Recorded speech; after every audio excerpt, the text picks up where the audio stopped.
All right, so if we want to start off, give us a rundown of Brighter Than the Fire, what the logo means, what is Brighter Than Fire, what the logo means, and the inception. Awesome. You want me to take the lead? So, Bright on the Fire. First off, the logo is a light bulb with a flame with 5 peaks. The 5 peaks represent the 5 people who passed away in my apartment of fire. And the light bulb is to illuminate the knowledge of fire safety and kind of spread the awareness of fire safety.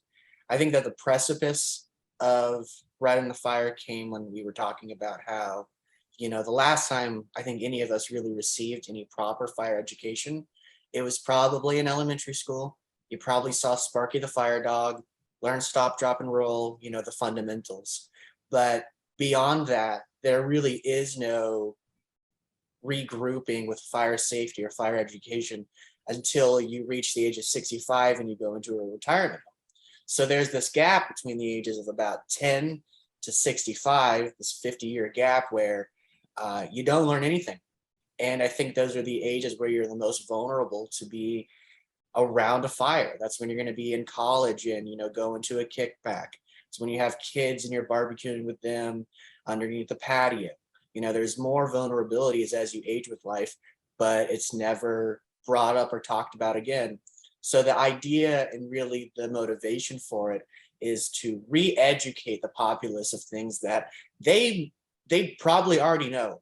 They probably already know pass, pull, aim, sweep, right? They probably already know all the things that they learned way back when. It's just reintroducing it in a way that is conducive to them and really hits it home for teenagers, young adults, and those entering the workforce. That's great. I could tell you, I fully concur with you, Zach, about just how people, it's not top of mind for people. Yes, absolutely. Because I can tell you, since I've been with Sons of the Flag, before I was with this organization, I can tell you, I didn't think a lot about burns just in general. Burn care, burn survivors. It wasn't something that was on my mind. But now, obviously, that I've been immersed in Sons of the Flag and the programs that we have that help burn survivors, it's top of mind for me now. And I feel like you're probably the same way about fire prevention and safety. I love to tell people to learn from me. I am a shining example of, hey, look before you lease, check your apartment, meet your local firemen. Firemen are there because they're civil servants and they love to save people. They want to make sure people are safe. And if you can make their job easier by making sure to know what you're looking for when you lease, then you may save a life down the line, or you may make their job way easier by not having to show up to somewhere that's completely unsafe. I like to tell people that I'm just like the subject matter expert on fire safety now, which is not how it used to be ever. So like I have like this plethora of knowledge where I'm like, no, talk to me. You're an SME. Yes. Well, I'm pretty good at it too.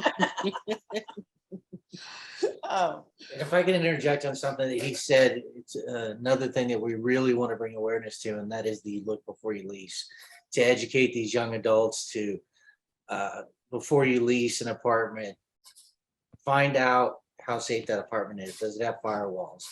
Does it have a centralized fire alarm system? Where's the fire extinguisher? Do you have a fire extinguisher? And then talk to people, find out how safe it is. You can look at the past year's worth of inspections on that building and see how safe it is. And those are the type of things we want people to know. You have these rights. Yeah, it's public information. It's part of the county's public information. It's your right as someone who lives in that county or even moving into that county to have that information. If I had that information way back when, I probably wouldn't be here today, or I'd be here, but with all the fingers. You are so adorable. Thanks. I love you, Zach. I love you too, Sherry. You keep it real. I really do. I don't sugarcoat anything. You keep it real and you keep it real funny. Thanks. So what are some tangible things? I know making sure you have a fire extinguisher, making sure your smoke detector works. Give us a rundown of the applicable things that people can do for fire prevention. That's a phenomenal question. this is just for me, and this is what I would say to anyone looking to lease. I'd say, look at your apartment complex, ask all the pertinent questions. When was it built? When was the last inspection? Does it have firewalls? Does it have sprinkler system, a centralized alarm system? Beyond that, I would say, definitely have a fire extinguisher. But remember, a fire extinguisher in most cases is not to put out the apartment complex. It is to create a path to safety. If your entire apartment complex is on fire and you have a single fire extinguisher, you're not going to put that fire out. You would be lucky to make an exit because the fire's there. It's going to keep spreading. The fire extinguisher is for you to get out. The fire department's the one that's there to fight the fire. So I would like to share the knowledge of, because I always thought a fire extinguisher would take care of a whole place. It doesn't. It's to get you from A to B as safe as possible. So I would say that, it's your right to know where you're staying at, making sure it's safe. What else? Drop down ladders. Oh, second floor, two That's ways a, out. yeah, that's a phenomenal one. In any place you live, you need to have 2 tertiary exits, whether it is out of your front door if the kitchen is on fire, or if your front door is on fire, you need to have access out of your window beyond what I did, which was jump from the second story. There are drop down ladders. There are things that are so much safer than holding onto the scaffolding and then just praying and hoping that you make it, right? So there are drop down ladders, fire extinguishers. There's even extendable ladders that you can attach to your windowsill and throw down, and it's basically like a normal ladder that stacks on itself. So these are the things that I wish I had known about prior to moving that I don't think anyone really knows about. We didn't learn about it until we were in the Fisher house and we saw a little box that had a throw down ladder, and we were like, oh my God, it's a drop down ladder. Yeah. I never thought about the fire extinguisher being used that way. I mean, because you see it in movies or whatever. Yeah. It's like that's why you put out the fire. But Yep. that's such a crucial thing to highlight to people, is that that's supposed to just get you out. Don't stick around and Yes. try to put out that fire. There is no reason to be a hero when the fire is there. It is to get you to safety. Firefighters are heroes for a reason. It's because they will go in and fight the fire. And, they have the equipment. They have the equipment where if they walk into a 1st or 2nd degree fire, they're not going to get that thermal burn instantaneously, right? They got everything. But if you're fighting that fire, you're going to get burned. Yeah. So what are some things that you've been able to accomplish so far? Who have you spoken to about Brighter Than Fire? Have you been to any locations, met fire departments, things along those lines? Yeah, we started with our local fire department in San Angelo, Texas, and that's where we met Ross Coleman, and he's a fire safety guru, and he was very adamant, very on board with fire safety. It's something he's very passionate about. We were very lucky enough to, Mom got awarded Texas Mother of the Year, and so we got in the ear of a few senators, and they know Brighter Than Fire, they know Sons of the Flag, and they're aware of the story, and they're also aware of there does need to be a change in multiple residential living facilities. So we've talked to a lot of people, and beyond that, we've talked to Utah firemen at the Utah Air Gunners thing. We've kind of made our presence known on social media across the US. There's a man from New York that we know. New York that we know that's an old firefighter. So we've got our voices heard in a bunch of different areas. We're just hoping to kind of create enough voices that someone's like, golly, okay, I'll listen. So that's the hope. Yeah. So if you were to go to a university or a business or something along those lines, what would your plea to them be to recognize fire safety and fire prevention? Oh, I could do a TED talk on it. I would say at a university, I would say, these students are here for betterment of life. They are here to become productive members of society, to really live on that American dream. And it is your job as a university to facilitate a safe grounds of sleeping establishment where these students know that they're are safe when they're pulling 16-hour days, studying for the MCAT, studying for the LSAT, or they're they got 6 exams due on Monday and they're in the multi-residential cafeteria and they fall asleep, but they know that they're safe because that cafeteria is sprinklered. Universities are amazing places, but they also make really good money from tuition. And I would say to anyone that is looking at universities, make sure it's safe. And if you work at a university, make sure that your students are safe, because they love their university and they chose it. So I would just say it's your job as someone that works there, or it's your job as someone that loves that university, to make sure that the next generation is just as, if not more, safe than you were. And that includes not just on campus, but the apartment complexes outside, off of campus. Not everyone gets to live on campus, because most campus dorms are sprinklered at this point. They've all been retrograded and things of that. Now we just need to get the business side into it. And what I mean by that is apartment complexes surrounding that university. Especially if they're, sorry, I didn't mean to cut you off. Especially if they are on the university's website, they should at least be vetted that they are as safe as a dormitory that's on campus. Because the dormitory on campus falls under a different legalese than those that are off campus, but they should still be just as safe as the ones that are on campus. That's, we have a few in my hometown that are on the website of ASU's places to live. And I'm like, I know for a fact that they're not as safe as dormitory A through C on campus. So that's another thing that I would say. Yeah, you're right. I think they're held to a different standard, but they probably should at least have some kind of standard, to your point, to make sure the students are safe. Yes, absolutely. Absolutely. And I don't know if there's an answer to this one, but maybe have an idea. If there's a monetary cost to, if you could say this is what you need for fire prevention, what kind of monetary cost do you say? You put this number on it, then we can really start making steps to preventing it. Obviously, if it's larger, it's going to be different, but like for a single apartment, it's like, this is all the money you need to make sure that you're safe, or a package or something along those lines. For sure. The only thing that I can kind of say, and then the only thing that I know is, I don't know of any monetary value per se, but I do know of a certain county in Texas. They had a program where they would pay the loan for the multi-residential family in a 10-year increment if that apartment complex or college dormitory said that they would upgrade, they would make it safer.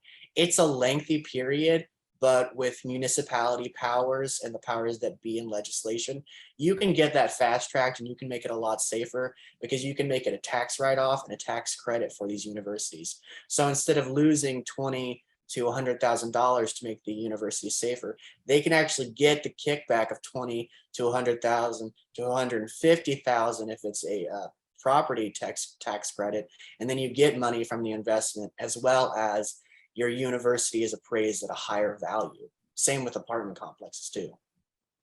And I wonder how many people don't, especially organizations, don't know that they can get that, because that seems like almost a no-brainer. If you're going to be recompensated for it, it's like, get it done, get it safer, and you're good to go. Yeah, absolutely. Was it Granbury?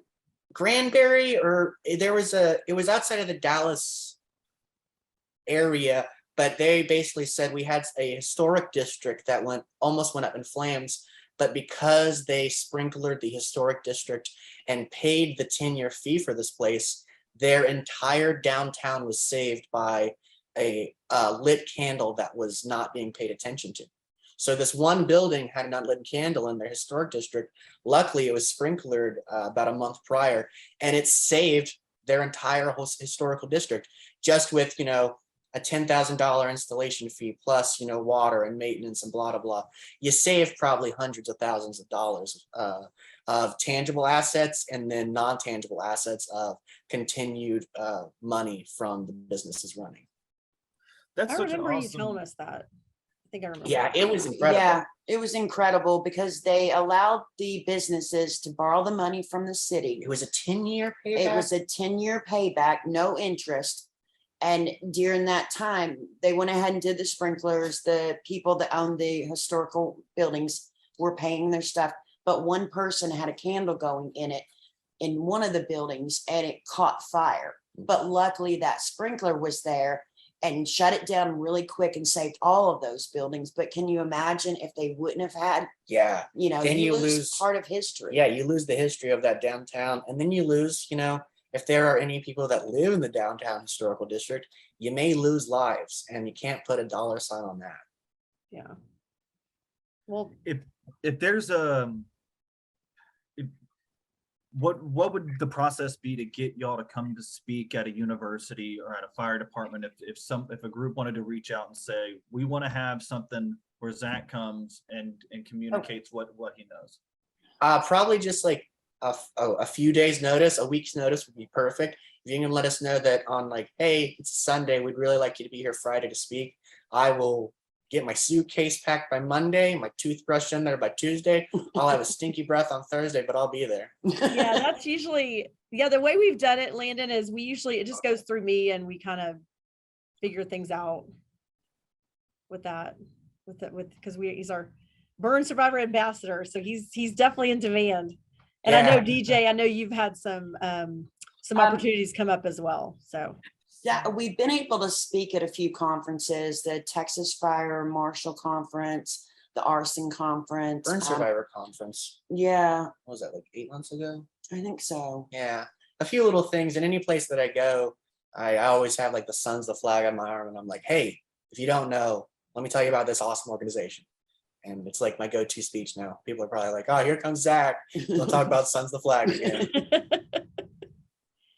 He was giving out pamphlets in the hospital the other night. I really Are was. you really? I was in the burn ward and I was talking to the great. nurses that were taking care of me, and I was like, hey, in my backpack, I have pamphlets, I have business cards. Take my number, get in contact with me. Here's my email.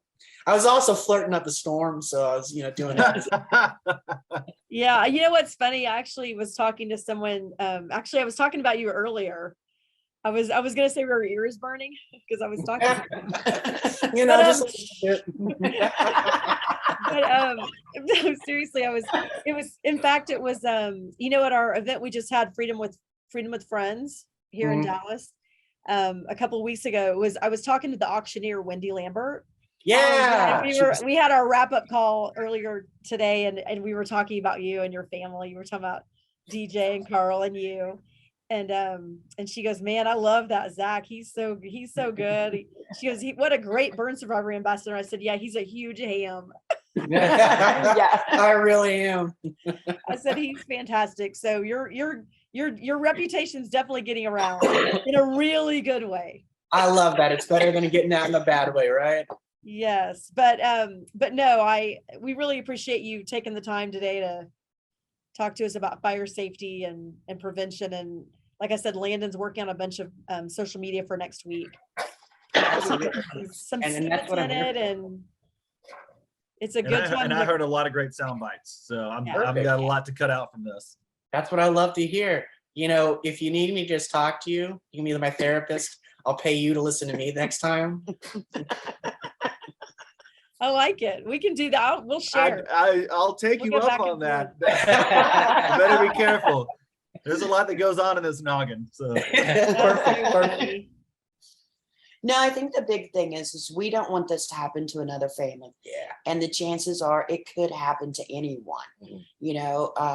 When Zach went to college, we worried about getting pots and pans and plates and don't drink and drive. But, you're paying to go to class, attend class.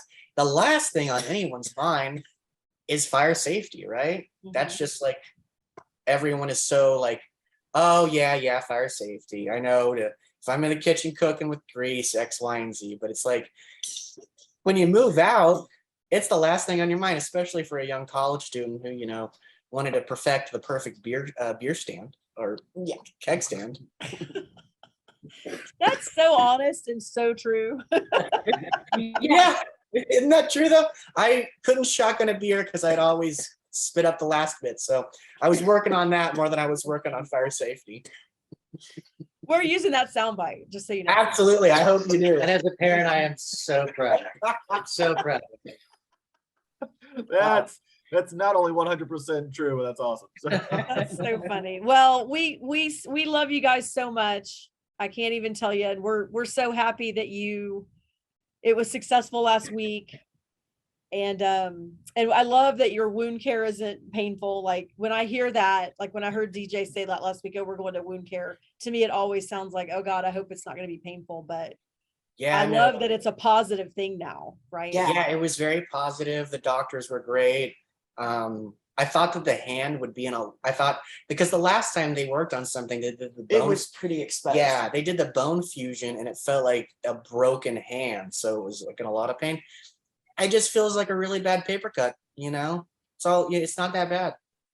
And the wound care is happy. really easy. Yeah, it was great. And the docs are really funny at this point in time. I'll question, hey, how do you want me to do wound care? And they're like, Mama, you're you've got fine. You this. got Okay, this." you've been doing this a while. You know what to do. And it's like, oh, okay. Yeah, okay, thanks. You know, and I don't know, just really a remarkable time down here this time. It really, even with the hurricane. Yeah, even Yeah. with everything. It was still pretty fun. You know, we're making the best of it. Zach has laughed more and he has felt comfortable looking in the mirror again. Yeah, it's such a big thing, guys. I've been telling them, and I think I told them 3 or 4 times today. I look in the mirror, right, and with the nose and with the ear, I really see the old me. I'm seeing what I used to look like and how I used to look, and I don't, I would not like to look at mirrors before because I didn't recognize myself, but I'm looking at them now with confidence, and I'm like, okay, this guy could date. He could get a girl. There's no doubt in my mind. He's like, I need to set up a Tinder. I know I got to set up a Tinder. So I may be going through you, Landon, for some nice headshots. You know what I mean? Let's do it. Yay! Are you But going it- to be one of those? Are you going to do are you going to be a catfisher? Is that what you're doing? Oh Lord, no! I'm trying to catch women. You know what I'm saying? Some beauties. Oh my God. I love you. Y'all are so fun. Oh, he's a handful. Yes, I really am. Well, we're going to get your profile set up for sure. That's next. Yes. I've told my friends I want to get out into the world, and they're like, "All right, Zach, we're gonna have a Tinder 101 of like how to do it, how it works." I've never been on a dating site before, so it's my first like dipping my toes in the water. They're going to tell you how to swipe. Swipe, yeah, because I don't know what left is. I don't know what right is. I don't know if there's an up and down feature. Just increase your odds and swipe on everybody. Just keep doing increase your this. odds. Okay, That's I got great. that. Thank you. That's And if you're doing fantastic. it, should be like half baked. Have thanks. Y'all are so funny. Well, we love you guys so much. We love you. Hey, love we y'all. love you. And Thank we you. can't thank you guys enough for everything y'all do. You know, last week was crazy, but I'll be honest with you, having this place to come home to, it's normal. This time it's normal what we're going through. It's just a bump in the road, right? Yeah, feels like home, which is nice. Yeah. Feel safe. Good. And Good. Zach is drinking the heck out of some burn shakes. Oh yeah, they're delicious. Good. Staple part of the diet now. That's awesome. Well, keep us posted. Keep me posted. Okay. Absolutely. Like how you know me, I'm going to call you 20 times because that's just, Oh, for sure. but And I'll send you guys, I did wound care today. I'm gonna send you, I didn't want to send it without talking to y'all because it is kind of graphic, but it's a wound, you know, yeah, nothing that y'all haven't seen before. But I'll send you updated pictures of wound care. absolutely. So good. It really does. It's amazing. Oh, Good. I mean, it's amazing. You to can s- flip me off now. Yeah. I've been trying for a while. Been holding this one back. That's so great. Yes, he's very proud of that finger now. Yeah. And each I time- use it frequently, so I don't blame you a bit. That's I've had awesome. 4 years pent up of not being able to, so I'm throwing it around like candy. That's awesome. Your hand. Yeah, thanks. All right. Well, we love y'all. We love y'all. Keep us Hey, posted. Already, Love We y'all. love you guys. I'll send updated pictures and we meet with the doctor on Wednesday again. And Okay. I'll do some pictures and all that stuff. But get some good show and y'all are welcome to use them for anything. I mean, Okay. And I'll also be touching base with y'all kind of periodically throughout next week. Just maybe get some different sound bites or just some text or something along those lines. Or if I write something up, I'll pass it by you just to double check what I'm saying. So Whenever you Okay, want. awesome. That sounds great. And if we Rock go and roll. anywhere to meet some of these fire departments, we'll take pictures with them, with Zach and all that good stuff. And I'll get Awesome, it to you. awesome. Okay. Thank you so much. Awesome. We y'all. love you guys. Love Love you y'all. too. Y'all. Love Talk to y'all soon. All right, Yes. now. Bye. Bye.